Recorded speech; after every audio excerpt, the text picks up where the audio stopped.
Welcome to the Pindown, your Detroit Pistons podcast. I'm your host, Wes Davenport from Motor City Hoops and Detroit Bad Boys. I am back, and unfortunately, I'm solo today.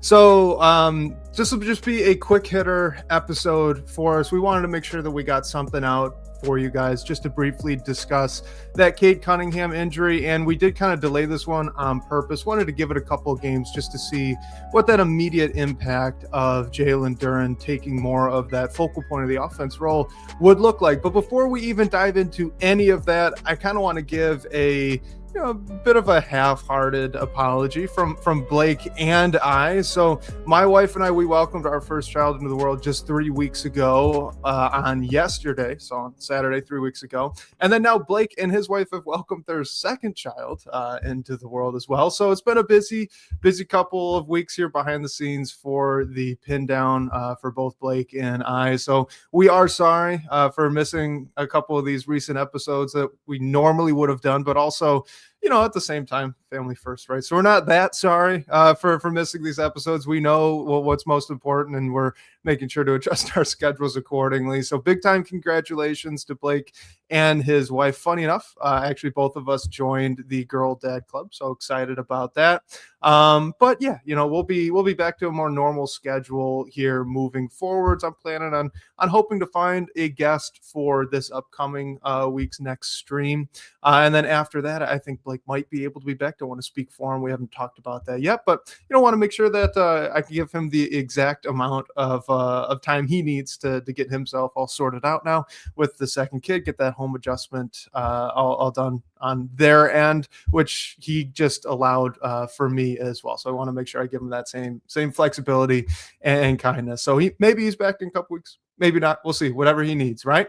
But moving on. Okay, let's talk about that Cade Cunningham injury. So it is a collapsed lung, and he suffered this during that first Washington Wizards game. It was right in the first quarter, too, pretty early. I think it was Trey Johnson, the rookie lottery pick from Washington, that kind of fell on his back there. What we know so far, as the dust is kind of settled, is that this was as we just mentioned, it's a collapsed lung. So it wasn't a punctured lung. If you go and look up online on like Cleveland Clinic, stuff like that, the punctured lung, collapsed lung, they kind of get lumped in together. And we know from Shams that this was a, quote, mild case, right, unquote. So whatever that means, it seems like maybe this was just a collapsed lung, not necessarily a punctured lung, which maybe we could shift our recovery timetable and expectations up into the future just a little bit. But regardless, right? So that was from Shams. Now, Vinny Goodwill got on ESPN, and he kind of broke down a more detailed plan. So from his perspective, he believes that the Pistons' plan is to have a 2-week reevaluation window for Cade Cunningham.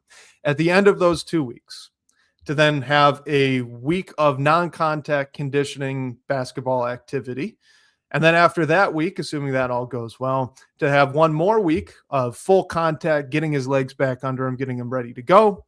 And then after that second week of that kind of recovery period where he's doing basketball activity, now the second week will be the full contact one. Now he's just back and ready to roll for the playoffs. So if this all works exactly to the Pistons plan, Cade Cunningham will be ready to go for round one. And there actually is a little bit of evidence to back this up. Now, obviously, every player, every injury is just a little bit different. And some of these examples I'm going to bring up are from a few years ago. So, hey, advancements in medical technology, right? But this is all from Kevin O'Connor on Twitter. CJ McCollum missed 18 games with a collapsed lung in 2021. That was about 6 weeks total of time. He then did it again. So we had another collapsed lung, which, by the way, from what I can tell, just I'm not a doctor, but things that continue to pop up on reputable medical websites. Once this happens once, it does have an increased likelihood of happening again. So they call that recurrence. Your risk of that recurrence does jump up, right, when it's actually recurrence, not just the first initial happening. But regardless, so it happened to CJ McCollum again in 2023. He missed 12 games. That was only 3 weeks of time he missed that time. Terrence Jones back in 2015, he missed 6 games over 2 weeks. And then Gerald Wallace in 2009 missed 7 games over 3 weeks of time. So this all kind of lines up with what we have been expecting, what you've been seeing online and in reporting. On average, this is kind of a 2 to 6 week recovery period. And when I say recovery, I mean back onto the basketball court playing games for your team. So 2 to 6 weeks for that. Cade, with the plan that Vinny Goodwill outlined, would fall smack dab in the middle, right? Talking about a 4-week total back onto the court plan. And so that's all good news, right? So all this is to say the season, it's not over, right? And when that report hit, I felt it too. I saw that from Shams and I thought, oh no, right? This is it. All this year, all the great moments we've had from Pistons basketball this season, having them at the time just under 50 wins and looking at the first seed, it all felt like, the walls were crumbling down around us. And I was feeling that as well. But it seems like as the dust is settled here, that we can probably expect Cade Cunningham back for the playoffs. It's possible, right? Like if it's really, he takes super well to the reconditioning and all that stuff, that he could be back even sooner and play some of the last regular season games. There would be a reason to do that. Now, me personally, I don't love this reason to do that, but right now, Cade Cunningham is not eligible for postseason awards. He won't hit that 65 game minimum. I believe he's played 61 games and he has 60 qualifying games, right? So the 65 game minimum isn't just that you appeared, it's that you also appeared and played more than 20 minutes. So there was a blowout earlier in the season where he didn't hit that 20-minute minimum. Or actually, no, it was probably this most recent Washington game. That's not going to count now that I'm thinking about it. Regardless, he's not eligible for postseason awards. So if he's back early and he plays 5 games, he could then be eligible for that deserving All-NBA first team, a couple of MVP votes, things along those lines. And there's a bummer that he's not going to get that, but I would say that I would not expect the Detroit Pistons to rush Cade back purely to hit that game minimum, that 65 game mark that he would need in order to be considered for these postseason awards. It's a bummer. It really stinks that this injury is coming at the time that it did, and it is essentially going to disqualify him from these. But remember what is most important, right? We want playoff success. The team wants playoff success. It's more important that Cade gets his legs under him and gets feeling 100%, feeling like himself by the time that round 1 comes around. And I say that in particular because this hasn't been an issue for some time, but if we go back to Cade's early career, so I'm thinking his first season, his rookie year, and then his second full season, right? So technically his third year in the league. There was a narrative. When he missed a prolonged period of time, he really struggled to get his legs back under him. I don't know if you guys can remember this, but it popped up a couple times. So with his rookie year, he missed the first 5 games or so and part of training camp with a lower body injury. He came back and he didn't really look like the Cade Cunningham you saw at Oklahoma State until a couple weeks later. And this popped up again and again and again early on in his career. I'm not saying that that's certainly going to happen this go around. He's a far better player now than he was back then, but it is something that we need to kind of bring up, right? Like I would personally rather see Cade really focus on that recovery period, making sure he really is 100%, feels like himself, doesn't have any rust before coming back and playing NBA games, rather than rushing it and then kind of having to work through that same time window, now just maybe with an increased injury risk of actual basketball games. So the question, right, it remains, right, what are we getting in round 1, if assuming Cade's actually going to be back and healthy? Are we going to get a re-energized Cade with fresh legs? He was looking tired here in these past couple of weeks of the Pistons season. Maybe this is a blessing in disguise, right? Maybe this is actually just some downtime, allows him to get fresh, right? He'll have even more energy for the NBA playoffs than he would have if he had kept playing down the stretch here. Or are we a little worried that we're going to get a rusty Cade Cunningham and maybe he needs a few games to find his rhythm, like we saw was the case early on his career? And if that does happen, how does the team survive that little injury slump that he might be in during the first couple of playoff games? I think that's an open question. I'm not, I'll knock on wood right here, right? So hopefully that's not what it is. Again, Cade's a much better player than he was when these were issues. And I will say that his year 4, I don't remember really noticing this as much. It was just that year 1 and an effective year 2, but functionally a year 3, that was a narrative. It did seem to go away last season. So hopefully that's the case and we don't have to worry about this anymore. And he's just all good. Got some fresh legs for the playoffs. Regardless, good news, right? Cade will be, it seems like, will be back for the NBA playoffs. I got our guy Michael Dampier here in the chat saying Cade's only been out 2 games, so it's hard to know the opportunity, but he's hoping Ron Holland proves he could play 25 to 30 minutes as a scoring threat as well. I would echo that. I do think this is an opportunity for multiple guys on the roster, primarily Jalen Duren, and that's actually the reason that we wanted to prolong the show, just to see how JD looked in that focal point role. But you could also look at a Ron Holland maybe getting some more minutes here and hopefully getting a few more shots as well. I think Dennis Jenkins, it's really time to step up. He's been in a little bit of a slump since he signed his NBA standard contract. And now would be a great time to get out of that slump. It was unfortunate that Marcus Sasser was out for that Golden State game. This is a big moment for him as well. Prove that, hey, he actually should be part of that playoff rotation. And I think Asar Thompson too is going to have the ball in his hands just a little bit more. You understand that Tobias Harris is that rock, right? He's going to be who he is. So you can count on that, hopefully with just a little bit more volume too. But to me, right, the big question with this one was Jalen Duren. I know there was some talk on Detroit Bad Boys of, hey, maybe Asar Thompson needs to take more of an offensive load as a distributor, right? See that kind of point Asar make a comeback from what we saw earlier in the season. And honestly, I was hoping that was not going to be the direction that this team chose. Now, look, I think that Asar could be that kind of player in the future. It's just that we saw that he's not that kind of player this year. Earlier this season, he did seem to really struggle with it. I think really when we got into January too, it was noticeable. That's just, it's not something that he right now has the tools to effectively do. And I just don't think that there's anything that has occurred since earlier in the year to now that would suggest, hey, he actually can thrive in that role. So I would like to see Asar stick in the role he's been, maybe just with a little bit more shot attempts, right? Maybe as a cutter, you could focus on drawing up a couple of backdoor plays here and there, which they weren't doing before. Regardless, that's what I wanted to avoid. I did not want to see point Asar, and we haven't. We've seen a little bit more of him handling the ball, and that was going to be inevitable as teams pressure Dennis Jenkins and really test him out in that starting point guard role, which the Wizards and Warriors both did. The Warriors really implemented a really creative zone, I thought, by the way, to really stress Dennis Jenkins and see how he would adjust to it. To Danis's credit, I think he did pretty well. There was that initial shock. The Warriors went on a bit of a run when they first did it. But then Danis was able to adjust, get the ball out of his hands quicker, led to a lot of drive and kick. And then, the Warriors did what they did in the second half, which was, questionable. But regardless, I think that he handled that first real test pretty well. But looking at Jalen Duren, this was the guy I was hoping was going to step up. This was the player that JB Bickerstaff mentioned was going to step up and take that offensive load. If Jalen Duren is this team's second star, he's their second all-star. If he's going to be their second option scoring, well, you saw what Jaylen Brown does, right, when Jason Tatum's out.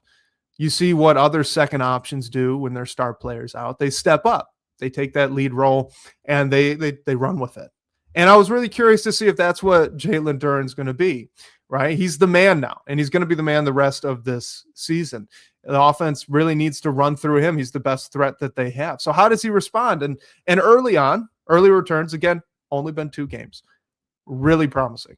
Really promising. So he has slashed 23.5 points, 8.5 rebounds, only a half assist per these 2 games. You would expect that to be a little bit higher. I think it will get a little bit higher, but regardless, that's been his numbers. He's shooting 63% from the floor, and he's only averaged 23.1 minutes over those 2 games. So if you extrapolate this out to maybe a 30 minutes that he would be playing, maybe even more than that in a competitive game, those are some big time numbers. And this wasn't against nobodies either. All right. Think about who he was playing. Against the Wizards, it's Alex Sarr. Alex Sarr is a great defender. I know he was on a minutes restriction. I know he was coming off an injury himself, but that's one of the best shot blockers in the league. Jalen Duren gets his shot blocked amongst some of the most in the league as well. All right. So that in theory could have been a bad matchup. Sarr can shoot it pretty well too. And then he's playing against Draymond Green. Need I say any more? One of the best defenders in the front court of all time. And what does Jalen Duren do? Well, he dominates those matchups in both games. He looks like the best player on the floor, I think, in the minutes that he played in both of those games. And in fact, we can dive in a little bit deeper. So looking at the tracking data, his total touches per game are actually down. So before it was at about 48. these last two games, it was 45. But if you look per minute, right, you dive just another level further, you'd see he's actually up, right? So he's averaging about a quarter more touches per minute. He went from 1.74 on the season to now 1.95 touches per minute, which is just times in the game that he has the ball. So literally touches to the basketball. For reference, Cade Cunningham this season, 2.6 touches per minute. But what's really interesting to me is that these were front court touches. So primarily Jalen Duren's front court touches have increased. He's getting about 5 of those additionally in these last two games as then he has the rest of the season. And these aren't post-ups. These aren't touches that are coming on the post. They're not touches that are coming out at the elbow. These are legitimate top of the key. Jalen Duren has the ball and they are running the offense through him. And what's really been nice is he's been noticeably more decisive. So about 1/10 less of a second of time that he's holding the ball. And I know that sounds like not a lot, but it is. It actually is quite a bit. When he gets the ball, he has been extremely decisive and he's been very aggressive, looking for his shot and looking to create for himself first, which is exactly what you want. And I think his defenses are going to start to adjust to this. He'll start to look to create for others as well. But this is exactly what you wanted to see. He's been the focal point of the offense. His scoring has gone up. His shot attempts are going to go up if we're looking at a per 36 or per 100 possessions. He's been really aggressive. He's looking to get his own. He understands the gravity of the situation. He understands that he's the man, and I think he's taking advantage of it. So I honestly, I don't think that this is a fluke. This was what I was expecting to happen, and now it's actually kind of come to pass. And I do think it's notable who it's come to pass against, right? It's Alex Sarr, one of the better shot blockers in the league. And then Draymond Green and Kristaps Porzingis both took shots at trying to stop Jalen Duren. Neither of them were able to really do it with any amount of effectiveness. So I don't think that that's a fluke. I think this is legit. And what's really interesting, I brought this up online on Twitter a couple of days ago, but this is all kind of making me wonder if I've been really undervaluing Jalen Duren's offense in a playoff setting. I think about what happens in the playoffs, right? The game gets more physical. The game slows down. It's played more in the half court. And Jalen Duren is a player that, you know, that descriptor that really seems to suit his game well. He's a pick and roll big. He's a big that's really quick in a phone booth. He can make space and gain an advantage against other centers from just the top of the key in a couple of dribbles. So those mid-range ISOs that he can do. He can every now and then hit a mid-range shot too. I think he's rushed the couple that he's taken, so maybe he needs to slow down with that. But regardless, his skill set really seems suited to that. And if we're watching a bit of a preview right now of what the offense could look like in a stretch in the playoffs where the other team's taking Cade away and the Pistons need to counter with somebody, right? They need somebody to take advantage of this. And so they're going to run the offense through Jalen Duren. If this is what it looks like when Jalen Duren is aggressive and the focal point of what the Pistons are trying to do, 23.5 points per game in only 23 minutes on 63% from the floor. That's plenty good enough, right?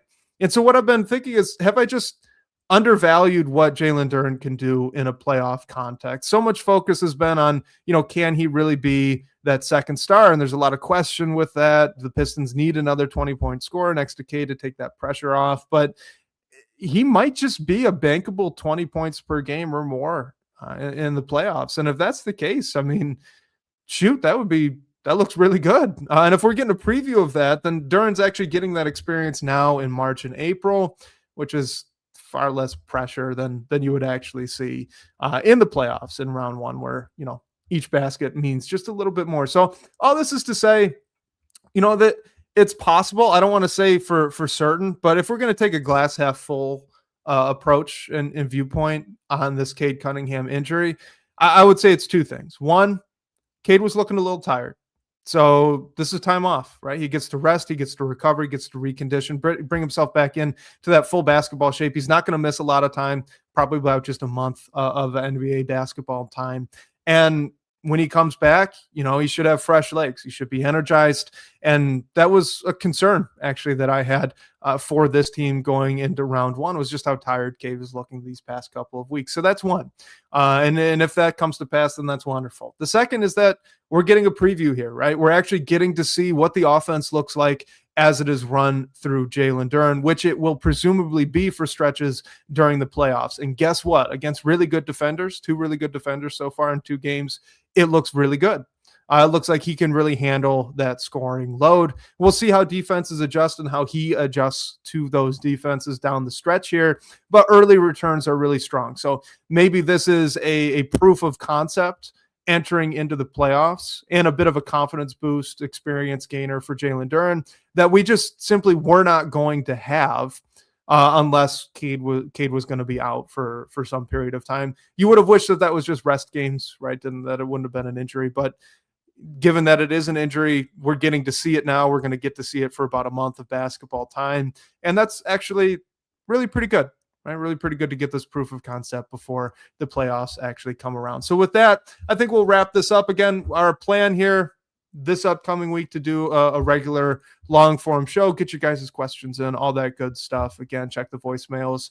Make sure you guys are actually doing that. I'm really looking forward to get back into that. I'm hoping to have a guest. So it'll probably be me and someone else, not with our guy, Blake. We're going to still give him time to make sure his family's all set and adjusted back at home, just like he did for me. And shout out to him for being flexible with me for that.